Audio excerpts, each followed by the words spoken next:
Welcome back to the channel, guys, and today we're back with the Tamiya truck, which I race at World Model Car Club. Now, I've had 3 rounds with this, and the best so far I've done in the final is 6th out of 10, which I was quite pleased with, because the first 2 outings were fraught with disaster.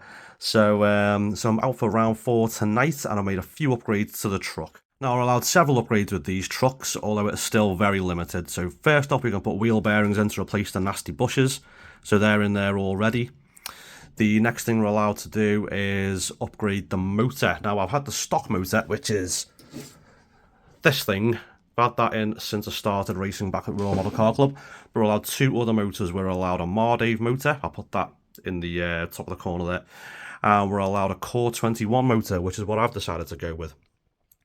Now, the reason I went with the Core 21 motor is the guy called Mark, who keeps winning, he runs a Core 21 motor. So I thought that'll be a good way to go. So I've upgraded the transmitter as well to this Flysky GT5. Now, one of the reasons I went for this transmitter in particular is I wanted a transmitter with lots of adjustability, unlike the really basic transmitter I had before, which was an E-Tronics unit. And I wanted something that was priced well as well. So, I mean, these are priced around 60, 70 quid. I'll put a link to these in the description. And there's lots of adjustability on them as well. And it comes with a 6-channel receiver. This transmitter can store, I think, 10 different model memories on here. So we've got the Tamiya. You've got 4 digits basically to name anything. So obviously Tamiya. And then I got this as well because my Team Coralie Kronos, which there you can see it up there. Basically on 4S it needs full power, but on 6S I want to dumb it down to about 85, maybe 90% power.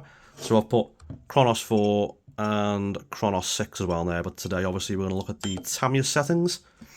Now these settings I've kind of guesstimated. So obviously you can name your different models there. You can reverse servos there. Now this is your EPA, which is setting endpoints. So I've set the endpoints at 90% just to limit the steering travel. Right, now we're on to sub-trim. Now I've no idea what sub-trim is, so I've skipped it. Dual rate, I've set that at 85%. Now the only adjustment I had on my previous transmitter was the dual rate, that was it. So that's around about where I was, around 85%. And that's just to limit the amount of steering lock and the speed of the servo as well. So that should be okay.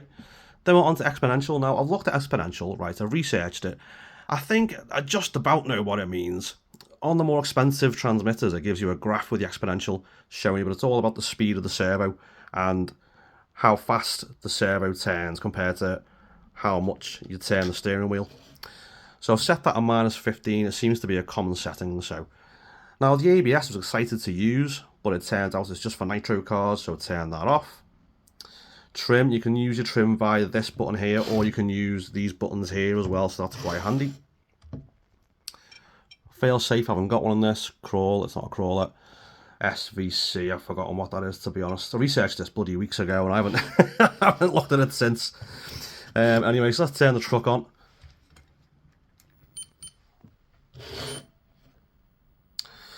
So what I'm trying to do with these settings is the wheels at the front not turn too quickly and not turn too far, and hopefully will eliminate the rear end sliding out, because last time I was out there was quite a bit of sliding, especially under braking. Now I haven't found a way to tone down the braking and not turn down the power to the motor, so if I can find that today before I go racing, then I'll make sure I put something in the video. Anyway guys, let's go racing! So how did the racing go?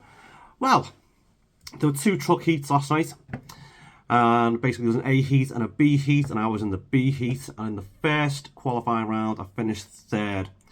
Now, the track was slippy, and the truck wasn't handling 100%, so I changed a few settings. I basically lowered the, what did I lower? The endpoint adjustments I lowered, and I lowered the dual rate by a couple of percent as well. So, went out for the second qualifying round, and I won! Hurrah! Hurrah! I won! And I was really gracious with my victory, obviously. You know, I didn't dance around or didn't gloat. Honest. Anyway, so we get to the 3rd round. Now, in the 3rd round, after all my gloating from the victory in the previous round, yeah, I came 4th. Never mind. Right, so we get to the final now. I've got to say, my friend Malcolm, he recorded the whole final for me. So thanks, Malcolm. We get to the final, and basically for the 3 qualifying rounds, I'm battling with 3 people. So there was Ed and Graham. Now, I think I finished ahead of Graham in 2 of the 3 rounds. So it came to the final. I was supposed to be lined up 8th on the grid, but I lined up 9th on the grid. Right. And Graham was 1 place behind me on the grid. There are 11 trucks, and well, I'll play the footage now, and we'll talk about it afterwards.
Well, 7th place I came. 7th out of 11, which, you know, sounds bad. But realistically, there's like 5 guys at the top that I can't get close to. And the truck seems slower than I thought it would be with the new motor. And I was chatting to a few guys about it, and basically, the Core 21 motor needs a few rounds to kind of wear in, bed in, whatever you want to call it. So it wasn't up to optimum speeds. It even felt maybe a little bit slower than the stock Tamiya motor was last time I was out. So that's not great. It took me a while to dial in the settings, and I could probably do a bit more, you know, adjusting a bit more on the transmitter to dial the settings in.